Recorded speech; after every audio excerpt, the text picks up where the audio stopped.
Every investigation begins with a question. Sometimes it's a fingerprint. Sometimes it's a witness. Sometimes it's a confession. But this one, it begins with 7 minutes.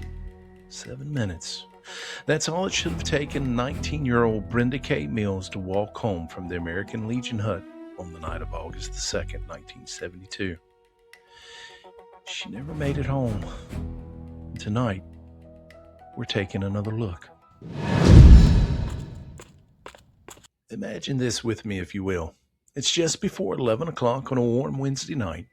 You're standing on East Washington Street in a city called Kinston, North Carolina. The porch lights are glowing, the neighborhood is quiet, and Brenda Kay Mills is only minutes from home. If nothing interrupts that walk, she walks through her family's front door, and this investigation never exists. But instead, those 7 minutes have become one of North Carolina's oldest unsolved homicide investigations. And more than 50 years later, investigators are still asking the same question. Who exactly crossed paths with Brenda Kay during those final 7 minutes? But before we follow that walk, I'd first like for you to get to meet Brenda Kay. Not as a victim, but the way her family remembers her. Over the past year, I've had the privilege of getting to know Brenda Kay's younger brother, Mr. Linwood Mills. Now, Linwood hasn't spent decades trying to create theories. He spent decades preserving memories, family photographs, and the investigative records surrounding his sister's case. Brenda Kay was just 19 years old. She worked at Noble's Bakery, and she had recently returned to Kinston after spending time with her sister in Zebulon, North Carolina. Family and friends remember someone who loved music, loved dancing, and enjoyed spending time with her friends, like most teenagers did back in 1972 in Kinston, at the American Legion hut. To Brenda Kay, August the 2nd, 1972 wasn't the beginning of a mystery. It was just another Wednesday night. That evening, Brenda Kay stopped by her parents' home before leaving for the dance. Her parents, they were getting ready for church, and they invited Brenda to go. She simply smiled and said she already had plans. She was going to the dance. Now, nothing about that conversation seemed unusual. But it became unforgettable because that's the last conversation that Brenda Kay's family would ever have with her. Sometime before 11 o'clock, Brenda left the American Legion on foot. Home was only about a 7-minute walk away. A neighbor sitting outside recognized Brenda as she passed by, and she called out, "Brenda Kay, don't you think it's time you were home?" But Brenda never answered. She simply kept walking, and moments later, she disappeared around the corner. And that is the last confirmed sighting of Brenda Kay Mills alive. You see, sometimes history isn't measured in years. Sometimes it's measured in only minutes. 7 of them, in fact. That's all that separated Brenda from being home. When morning came, Brenda still hadn't returned home. Now, at first, no one imagined the worst. Families tell themselves all kinds of things. Maybe she stayed with a friend. Maybe she's at her apartment. Maybe something delayed her. Maybe she'll walk through the front door any minute. But instead, every passing hour made the questions harder to answer. To understand what happened to Brenda Kay, we first have to understand where those 7 minutes began. The American Legion hut. Because that's where detectives found the first people who may have held pieces of the truth. Every cold case has that one day or one night that investigators return to again and again. For Brenda Kay, it was Wednesday, August the 2nd, 1972. Not because detectives believed the answers were easy to find there, because they believed every answer actually began there. The American Legion hut wasn't just a dance hall. It was one of Kinston's gathering places. Every Wednesday, Friday, and Saturday night, the locals, young couples, and military servicemen gathered there. Soldiers from Fort Bragg, Marines from Camp Lejeune, and airmen from Seymour Johnson Air Force Base. The dances were so popular that off-duty Kinston police officers often worked there as security. It was a place where friendships formed easily. Sometimes people only knew each other by first names or nicknames. Like many young women Brenda's age, Brenda had become acquainted with several of the servicemen who attended those dances. And according to both the investigative record and her brother Linwood's recollections, Brenda had gone on a couple of very casual dates with a soldier who went by the nickname of Ace. Now, it wasn't anything serious, and it never went beyond just a few dates. In fact, it had pretty much already ended. And by every account, Brenda wasn't romantically involved with anyone that night. And that detail matters to investigators not because it made Ace a suspect, because it established that Brenda knew some of the people she would encounter at the Legion. As that evening wore on, witnesses remembered seeing Brenda Kay talking with Ace, and other witnesses remember seeing Brenda also talking with other servicemen, two in particular going by the nicknames Indian and Chopper. And those nicknames would appear again and again throughout decades of investigations. Not because detectives knew their real names, but that's how the people or the witnesses there remembered them, just the nicknames. But then it was noted that something happened. An employee working at the American Legion entrance later described seeing a serviceman grab Brenda Kay by the arm. Witnesses said Brenda immediately jerked her arm away and a brief exchange followed. Now, it wasn't a fight or it wasn't a singing, it was just a moment in time. A moment that probably seemed unimportant to everyone who witnessed it. Except when investigators came back years later, they realized it might have been the last visible sign that something had changed. Several witnesses later described Brenda Kay as looking upset when she left the dance. No one could say exactly why, but detectives couldn't ignore that more than one person remembered that same change in Brenda's demeanor. I'd like for you to picture the room with me, if you will, just for a second. The band is playing, people are dancing, conversations are overlapping, laughter fills the building. But across the room, a young woman pulls her arm away from someone. 5 seconds later, life goes on. No one stops dancing. No one calls the police because no one knows. They've just watched something investigators would still be discussing more than 50 years later. You see, that's the burden of hindsight. Ordinary moments become evidence, but only after a tragedy. By the end of the evening, dozens of people had seen Brenda. Some had danced with her, some had spoken with her. Some simply remembered seeing her smile. Investigators would eventually interview more than 100 witnesses across multiple investigations. Yet, despite all those investigations and interviews, one question remains. Exactly who walked out of the American Legion hut after Brenda? Now, the next stage of this investigation doesn't begin where Brenda Kay was found. It actually begins in a vacant lot outside the family's home, with two young sisters, a bedroom window, and a station wagon that neither of the siblings realized that they would remember for the rest of their entire lives.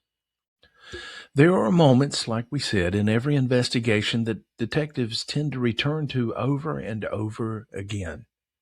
Not because they're dramatic, but because they may be the closest anyone ever came to witnessing what truly happened. For Brenda Kay Mills, that moment wasn't miles away. It wasn't hidden deep in the woods. It happened outside her family's home. Now, by the time Brenda Kay had turned on to East Washington Street, her younger siblings, well, they had already gone to bed. And like most children, they were settling in for the night when something outside the window caught their attention. According to statements later given to investigators, one of Brenda's sisters heard someone yelling outside the house. She walked to the bedroom window and looked into the vacant lot beside the family home. Now, she could make out two figures, but only as dark silhouettes in the night. Now, she couldn't identify either person, and she certainly had no idea that one of them may have very well been her own sister, Brenda. Now, the girls left the window and went to tell their mother. And according to family recollections shared years later by Brenda's brother, Linwood Mills, their mother believed they were simply trying to avoid going to bed and told them to return to their room. No one inside that home believed they were witnessing the beginning of a homicide investigation. But back at that bedroom window, the struggle hadn't ended. Another sister later told investigators she saw a dark station wagon parked beneath a nearby telephone pole. Then she heard someone running, and seconds later, a woman cried out, "Please don't hit me. Please don't hurt me." She watched as one figure appeared to be on top of another, and she remembered hearing the woman plead not to do it or saying she didn't mean to do it. Then, a short time later, she watched as the subject placed something in the back of the station wagon. That subject, still in silhouette, got into the vehicle, looked around, and drove off. Years later, Linwood would remember one more additional detail from inside the home. He recalls being in the front room and seeing the station wagon slowly pass by. Now, he didn't know what had happened outside. He didn't hear the screams. At that time, it was simply another vehicle driving through the neighborhood. And only years later would those ordinary moments take on an extraordinary meaning. Now let's stop just for a second. Imagine, if you will, you're one of Brenda's sisters. You've heard shouting, you've looked through the bedroom window, and you see only shadows. You run and tell your mother. She sends you back to bed. Every decision, well, it made perfect sense because no one knew what was unfolding outside. And that's one of the cruelest realities of cold cases. The people closest to the truth often don't realize they're looking directly at it. That is, until years later. The next morning, Brenda still hasn't come home. And as concern turned into fear, her father began looking and searching. Near the vacant lot beside the family's home, Brenda Kay's dad made a startling discovery that would change this investigation forever. He found articles of Brenda Kay's clothing, her white sandals, her undergarments, and he immediately contacted the Kinston Police Department. Investigators photographed the scene and collected the evidence. That vacant lot became the first documented evidence scene in Brenda's case. But detectives still didn't know where Brenda was. Now, at this point, detectives had witness statements. They had physical evidence. They had a missing 19-year-old woman. But what they didn't have was Brenda Kay herself. That answer wouldn't come until 3 days later, when a passing motorist noticed something just off a rural road outside of Kinston. And with that discovery, this investigation took another turn.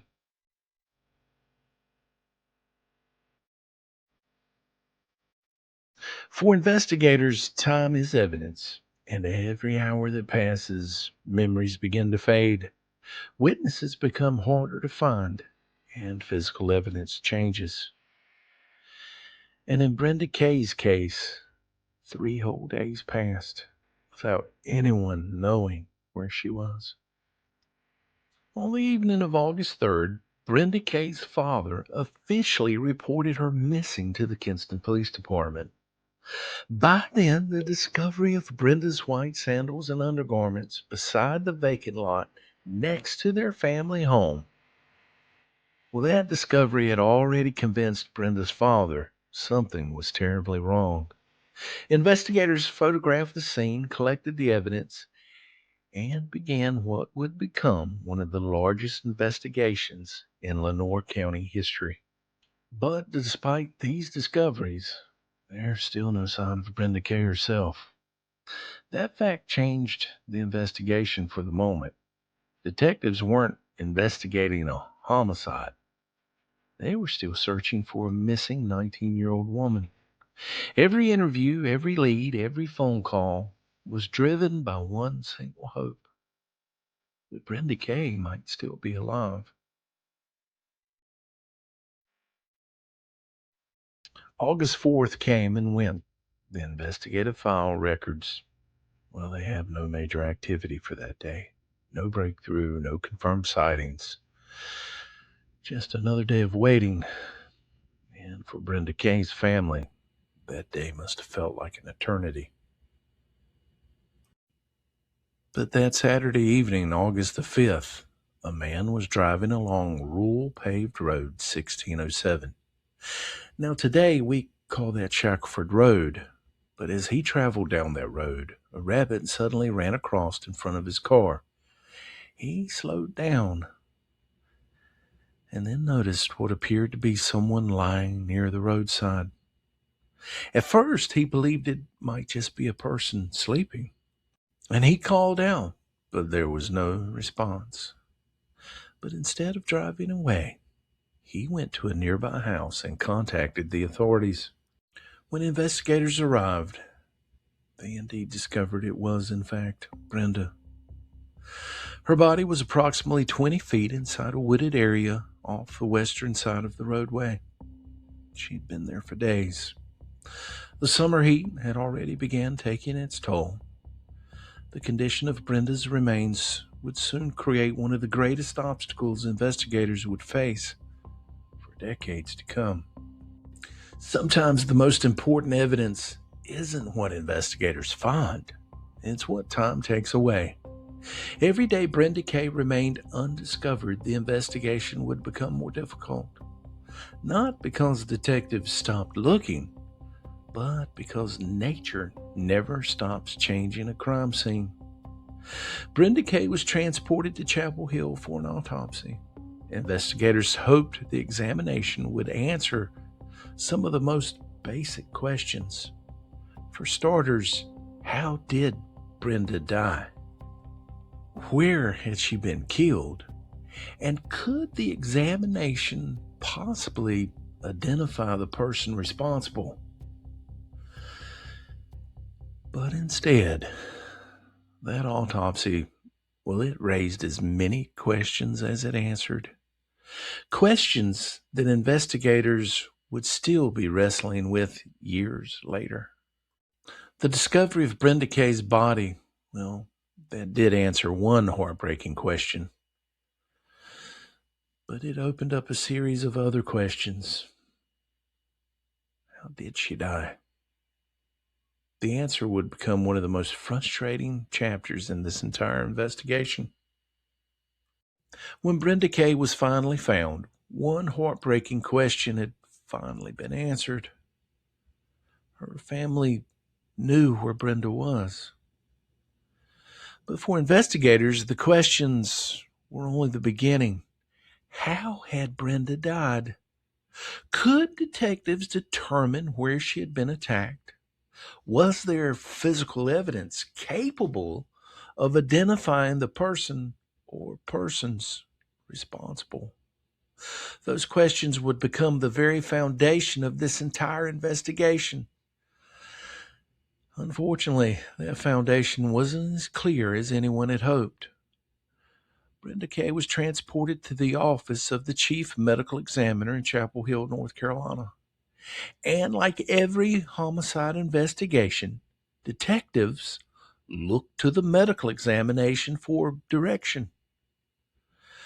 But Brenda had laid outdoors for several days before she was discovered, and North Carolina's August heat had already began changing the evidence. As a result, some of the medical findings would remain the subject of discussion for years. At one point, an amended death certificate listed the cause of death as unknown. Later reviews by medical experts again concluded that manual strangulation remained the most likely cause of death. Those changing opinions weren't evidence of a careless investigation. They reflected the reality of trying to answer difficult forensic questions after time had already altered the evidence. When people ask, why wasn't someone arrested?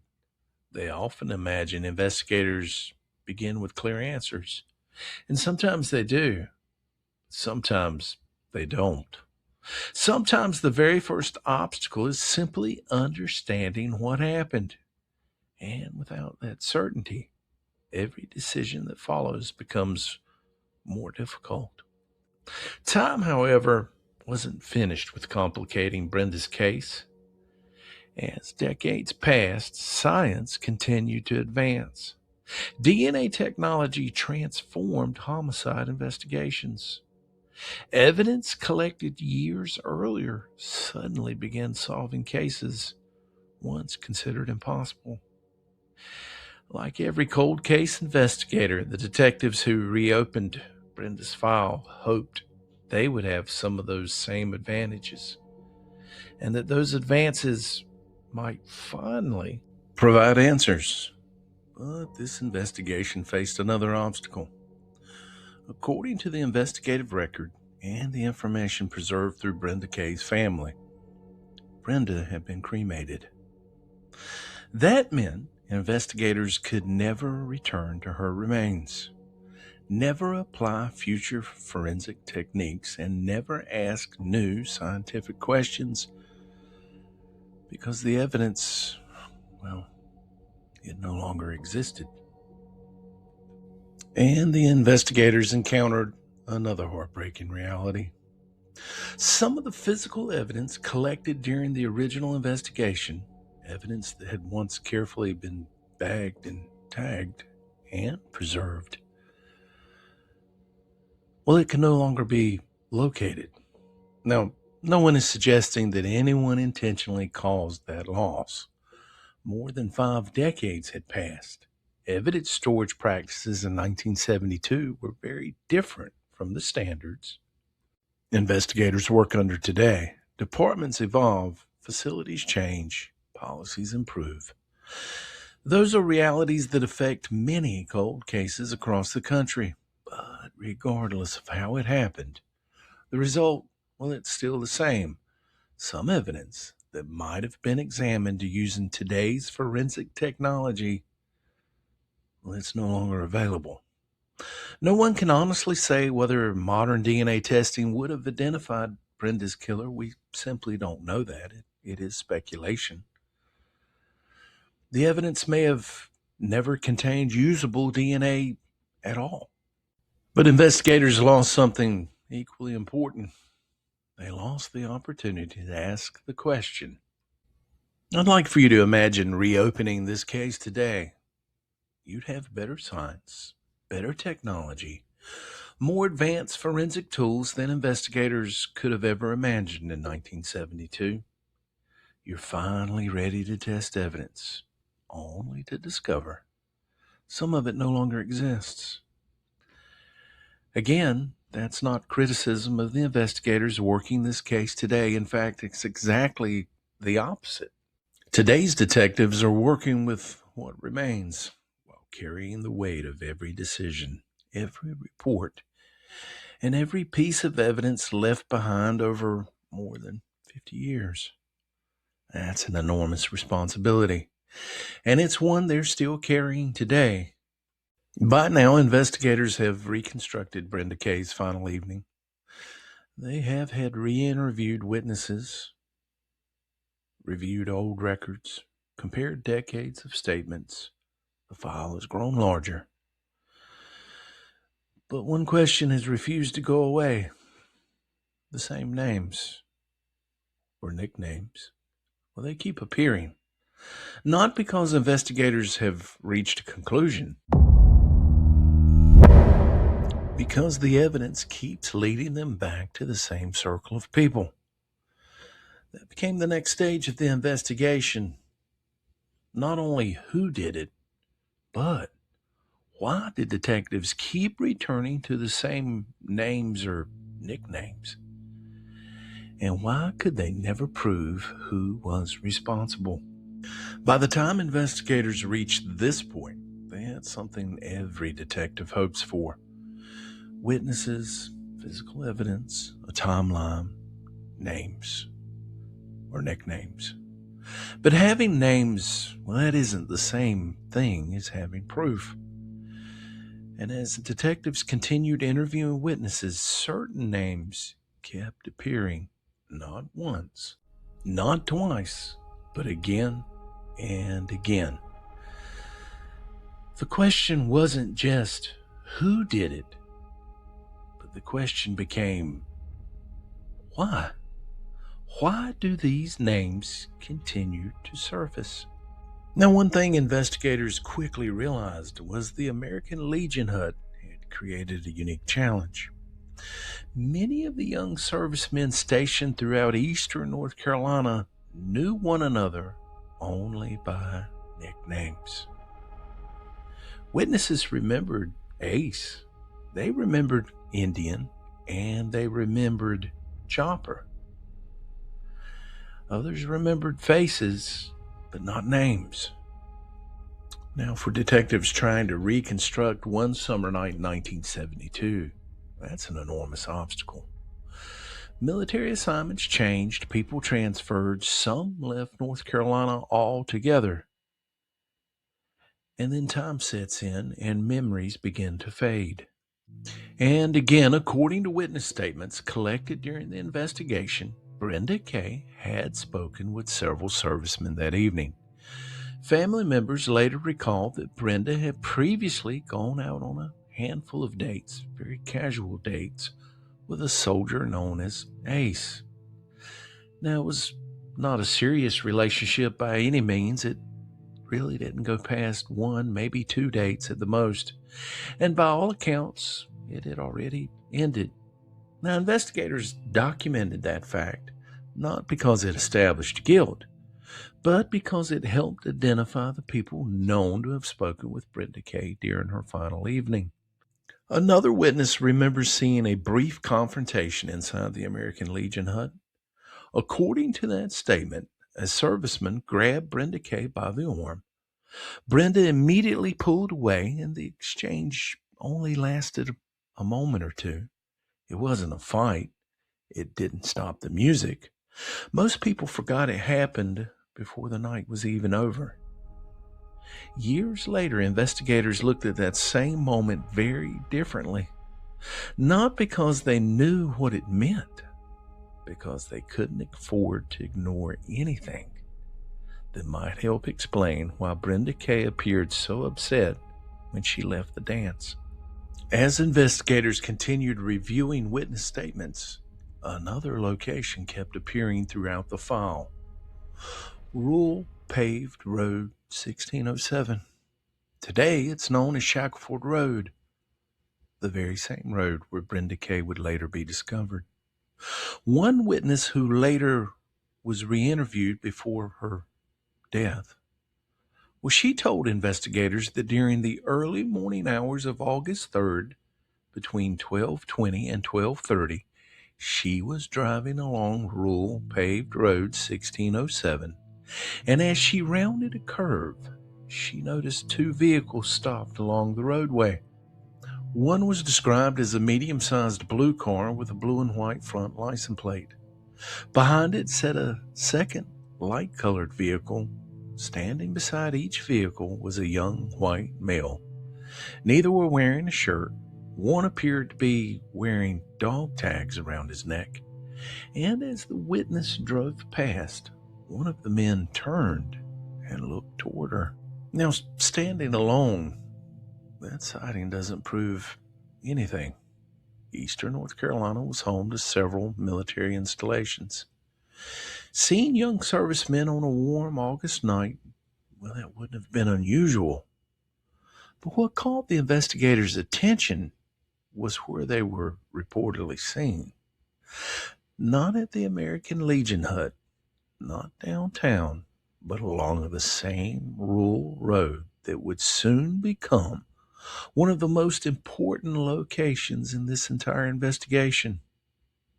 That was enough for detectives to preserve that statement and continue asking questions.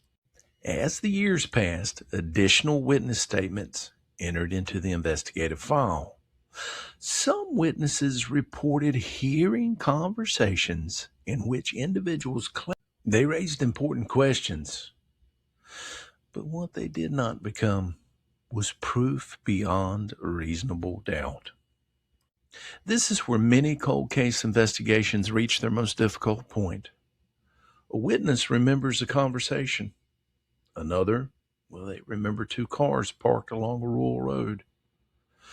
And someone else remembers military dog tags gleaming in the darkness. None of those memories, standing alone, solve a homicide. The detective's job is to determine whether those pieces fit together. Sometimes they do. Sometimes the final piece never arrives.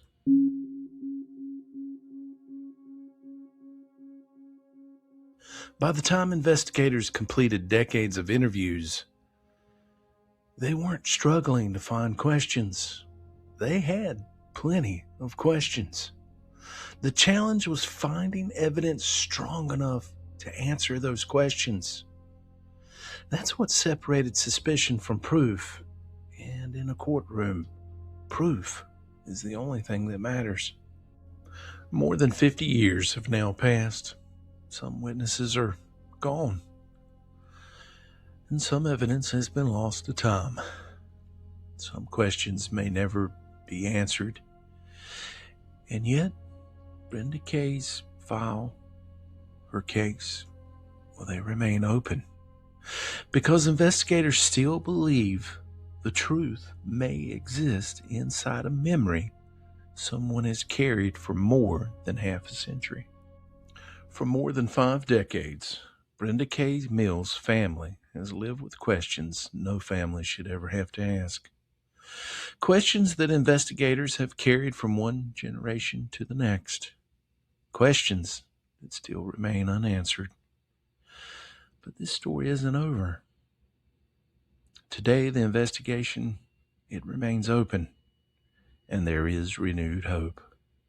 The state of North Carolina is now offering a reward of up to $25,000 for information leading to the arrest and conviction of the person or persons responsible for Brenda Kay's murder. That reward simply isn't about money. It's a message. A message that this investigation still matters. That Brenda Kay Mills still matters. And that someone, somewhere, may still hold the piece of information detectives have been searching for all these years. If you were in Kinston, North Carolina during the summer of 1972, if you attended the American Legion Hunt dances, if you knew the servicemen who came through town, or if you've carried a memory for years because you thought it wasn't important, this is the time to come forward. Maybe it was something you saw. Maybe it was something someone said.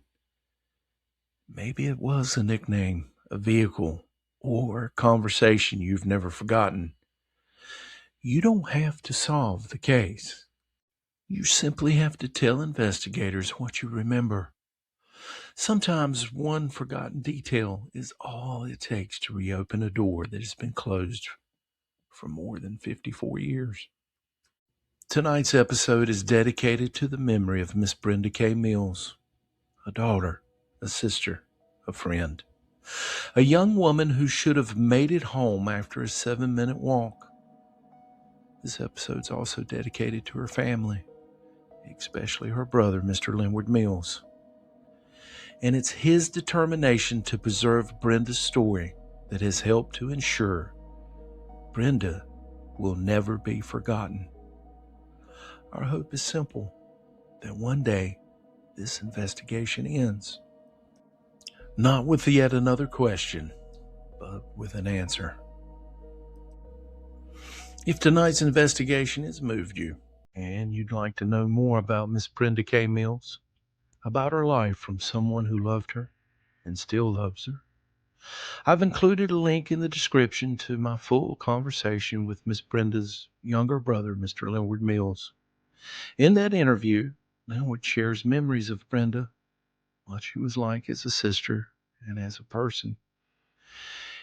And he also shares what it's been like living with unanswered questions for more than 5 decades.